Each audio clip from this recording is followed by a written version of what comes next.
This channel's content is strictly for educational and informational purpose and does not endorse or promote any form of violence, harm, illegal activities, self-injuries and communal disharmony. আসি শঙ্খদ্বীপের কাছে। শঙ্খদ্বীপ দীর্ঘদিন ধরে রাজধানীতে সাংবাদিকতা করেছে। শঙ্খদ্বীপ ভারতীয় গণতন্ত্রের একটা খুব ন্যাচারাল একটা চেকস অ্যান্ড ব্যালেন্স আছে।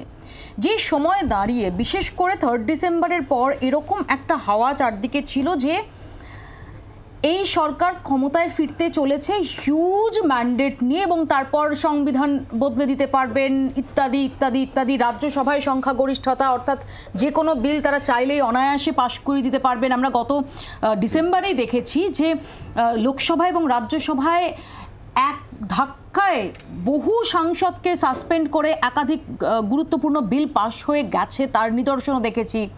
এরকম একটা প্রেক্ষাপটে দাঁড়িয়ে এখনো পর্যন্ত যা চিত্র, মোদী সরকারই নরেন্দ্র মোদী তৃতীয়বারের জন্য প্রধানমন্ত্রীর আসনে বসতে চলেছেন, কিন্তু অনেকগুলো চেকস অ্যান্ড ব্যালেন্স শরিকদের মতের ওপর নির্ভরশীল থাকতে হবে, তাদের পছন্দ অপছন্দের ওপর নির্ভরশীল থাকতে হবে। অন্যদিকে বেশ শক্তিশালী একটা বিরোধী বেঞ্চ, সেটাও ফেস করতে হবে। এটাই কি এই ন্যাচারাল চেকস অ্যান্ড ব্যালেন্সে আসলে কি এরকম একটা পরিস্থিতি তৈরি হলো?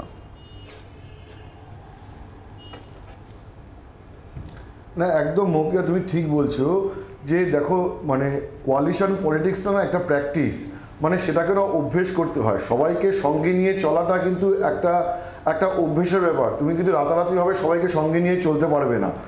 গত 10 বছর ধরে আমরা নরেন্দ্র মোদীর যে সরকার দেখেছি, সেখানে আমরা দেখেছি যে বিজেপিরই সবাইকে নিয়ে চলতে পারেনি। তুমি দেখো যে বিজেপির মধ্যে কারো টুশব্দ করার উপায় ছিল না যে কাকে নরেন্দ্র মোদী এবং অমিত শাহ মন্ত্রী করবেন এবং কাকে করবেন না।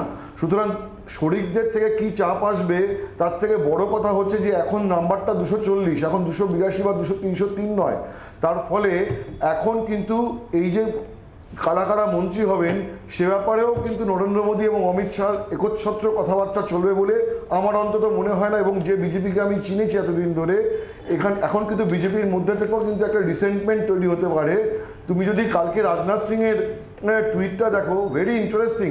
রাজনাথ সিং কালকে টুইট করেছেন বিজেপি কর্মীদের অভিনন্দন জানিয়ে।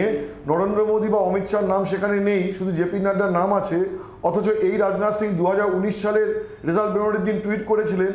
তো এই টুইটে লেখা ছিল, আমি প্রধানমন্ত্রীর সাথে ফোনে কথা বলেছি, অমিত শাহর সঙ্গে ফোনে কথা বলেছি, তাদের অভিনন্দন জানিয়েছি। কিন্তু এবারের টুইটে কিন্তু কোনো মোদী অমিত শাহর কথা নেই। তার মানে কোনো না কোনো জায়গা থেকে একটা প্রেশার গ্রুপ তৈরি করার চেষ্টা হচ্ছে, যেটাকে কংগ্রেস বলছে জলবায়ু পরিবর্তনের ইঙ্গিত। তো প্রথম কথা হচ্ছে ভেতর থেকে এই প্রেশারটা থাকবে। পার্টির মধ্যেই বুলডোজ করা যাবে না, পার্লামেন্টও পরের কথা। পার্টির মধ্যেই নিজেদের মতটা বুলডোজ করা যাবে না। এবার পার্লামেন্টে কি হচ্ছে যে একটা ব্রুট মেজরিটি থাকার ফলে হচ্ছে যে যা ইচ্ছা বিল, মানে যেমন মনে হয়েছে বিল পাস করে দেওয়া হয়েছে। কিন্তু এবার একটা কনসেনসাস বিল করতে হবে। আমি আবার বলছি যে কনসেনসাস বিল করা একটা আর্ট, একটা প্র্যাকটিস। এই প্র্যাকটিসটা বিজেপি চলে গিয়েছে গত 10 বছরে। নতুন করে এই প্র্যাকটিসটা তৈরি করতে হবে এবং এই প্র্যাকটিসের জন্য সবাই উপযুক্ত নন। ধরো আজকে পীযূষ গোয়েলকে পাঠানো হচ্ছে চন্দ্রবাবু নাইডুর সঙ্গে মিটিং করতে। দেখো, চন্দ্রবাবু নাইডুকে একটা সময় তাবড়ো বিজেপির মন্ত্রীরা হ্যান্ডেল করেছেন। পীযূষ গোয়েলের সেই অভিজ্ঞতা নেই। নীতিশ কুমার যে কতটা পোড় খাওয়া, এবং মানে লোকে বলেন যে ডিগবাজির নাম নীতিশ কুমার, তাকে হ্যান্ডেল করা is quite a difficult job.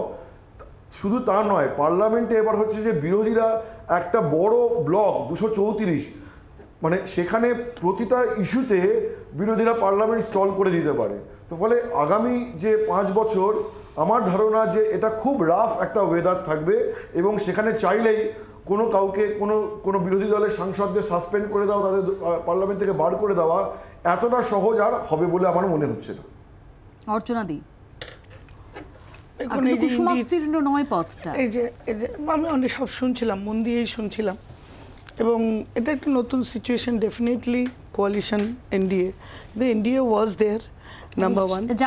যেমন কোয়ালিশন গভর্নমেন্ট চালিয়েছে, সে সময় অটল বিহারী বাজপেয়ী ছিলেন, নরেন্দ্র মোদী অমিত শাহরা, তারা কিন্তু নামে এনডিএ থাকলেও বিজেপি হিসেবেই সরকার চালিয়েছে। এত ভাবনা চিন্তা করার কিচ্ছু না নরেন্দ্র মোদীকে, বরং একাধিক শরিক তারা অ্যান্টাগোনাইজড হয়েছেন।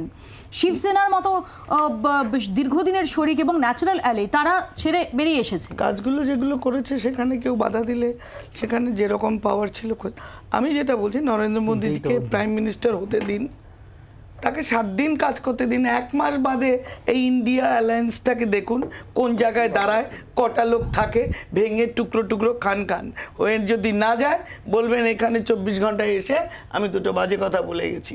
আমি গ্যারান্টি দিয়ে বলছি এই ইন্ডিয়া জোট যে তৈরি করেছে এরা শুধু পাওয়ারের ফ্লোতে, আমি যেরকম জোয়ারের দিকে স্রোত বয় না, এতদিন মোদির গ্যারান্টির পর আজকে অন্তত অর্চনাদের গ্যারান্টি দেখছি। আপনি লিখে রাখুন ইন্ডিয়া জোট সেই দিকে স্রোত কারেন্টে বইবে এবং এই জোট থাকবে না, কারণ সুবিধাবাদী।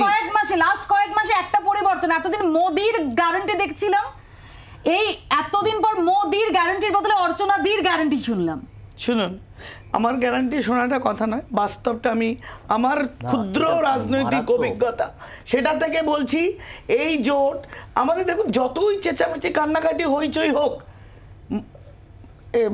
বিজেপি একা 240, আর সেখানে আপনার সবাই মিলে ইন্ডিয়া জোট কত, তাই নিয়ে যদি আজকে সমান সমান হতো, একক সংখ্যাগরিষ্ঠ এটা মানতে হবে, এবং বিজেপি যেখানে থাকবে না সেখানে কোনো গভর্নমেন্ট ফর্ম হবে না এটা মানতে হবে। নরেন্দ্র মোদীর এক্সপিরিয়েন্স পারফরমেন্স নিয়ে কোনো কোয়েশ্চেন উঠতে পারে না, এবং বেশ কিছু আমরা 2বার সরকার চালিয়েছি এবং অনেক জিনিসকে আমরা ওভারকাম করে ইন্ডিয়াকে একটা জায়গায় পৌঁছে দিয়েছি। অ্যালায়েন্স এবং মিলেমিশে থাকার প্রশ্নে ভেতরে এবং বাইরে নানা ধরনের যে সমালোচনা, যে পর্যালোচনা দেখছি, এত চিন্তিত দেখছি ইন্ডিয়া জোটকে। এই ইন্ডিয়া জোট কদিন থাকে আমার লিখে দিই, এদের হানিমুন পিরিয়ড কদিন থাকে। বাংলার আওয়াজ, বাঙালির আবেগ, জি 24 ঘন্টা।